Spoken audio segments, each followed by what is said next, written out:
কারণ হাদি শুধু জুলাই বিপ্লবী না, হাদি একজন আপাদ মস্তক ভারতীয় আগ্রাসন বিরোধী। ভারতীয় আগ্রাসন বিরোধী হয়ে বাংলাদেশে বাইসা থাকাটা মুশকিল। প্রেসিডেন্ট হইলেও বাইসা থাকা যায় না। জিয়ারে মরতে হয়েছে না, ইলিয়াস আলীকে মরতে হয়েছে না, সালাউদ্দিন কাদের চৌধুরীকে মরতে হয়েছে না, জামাত নেতাদেরকে মরতে হয়েছে না, আবরারকে মরতে হয়েছে না, হাদিকে নিয়ে কম কুৎসা রটনা করা হয়েছে। দেখেন এই মালটাকে চিনতে পারেন কিনা দেখেন। জুলাই গণ অভ্যুত্থানে হাদির অবদান কি দেখতে হবে না?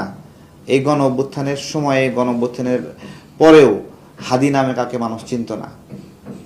বাংলাদেশের সংকটে হাদিকে এদেশের মানুষ পায়নি।